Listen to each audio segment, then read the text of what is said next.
Около года назад встала задача создания национального телеканала в Республике Северная Осетия-Алания. И с этого момента мы начали общаться с представителем телеканала Осетия-Рыштон уже более детально о том, как будет выглядеть этот телеканал, из чего он будет состоять и какие задачи решать. Меня зовут Михаил Булатов, я инженер корпорации ДНК, главный идеолог, разработчик проекта телеканала Рестон ТВ. Данный проект для нас, для компании ДНК, тоже очень важен, тоже интересен, потому что это проектирование телеканала, строительство с нуля под ключ. То есть не некий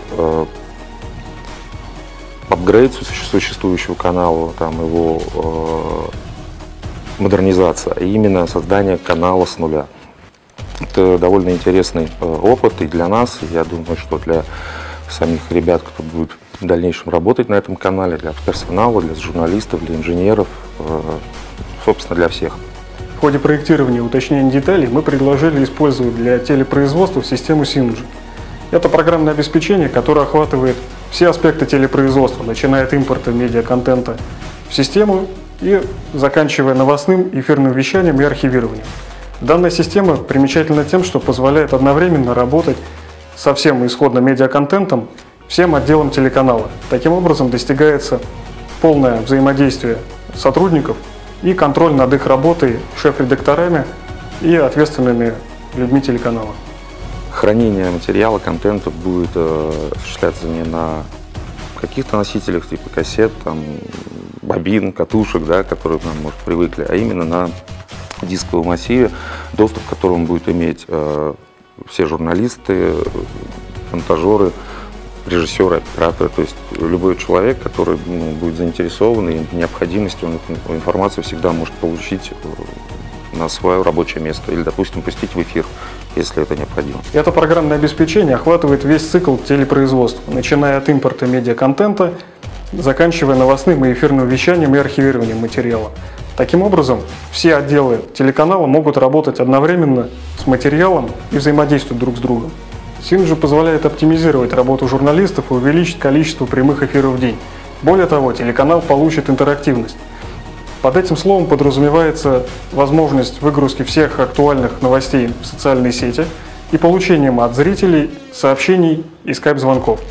Работая здесь, работая над проектом, а именно непосредственно уже даже как здесь на объекте, многие нас задавали вопросом, а зачем все это, зачем такие объемы, зачем столько вложенных денег, зачем такая масштабность нужна.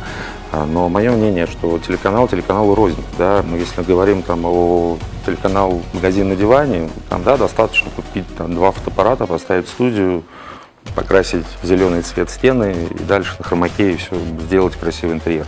Но если мы говорим про республиканский канал, то есть, который должен освещать события в республике, который будет работать 24/7, скорее всего, может, не сразу, но со временем выйдет в такие рамки. Для этого нужна техника, которая также будет работать 24/7, которая будет надежная, которая соответствует нынешним тенденциям в мире телевидения. Да? То есть, поэтому я думаю, что это все должно именно вот строиться на том оборудовании, которое здесь использовано. То есть это последние топовые разработки ведущих фирм, которые работают именно в бродкасте. Да?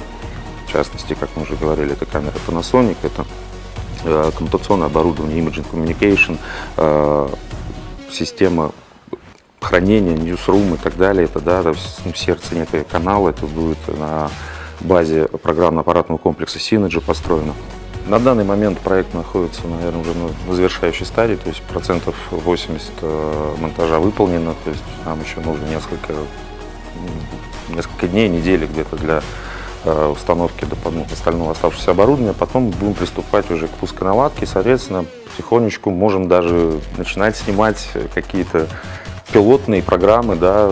Студия, благо, рассчитана на несколько зон, то есть можно будет снимать какие-то и ток-шоу, не знаю, молодежные программы, скорее всего, тоже, я так понимаю, будут. Новостная студия, ну, там, понятно, все это будет именно новости. То есть, в принципе, я думаю, что канал Рестон ТВ будет работать долго, будет выдавать качественный контент, который будет нравиться телезрителям. Надеюсь, я тоже посмотрю выпуски Эристон ТВ у себя дома.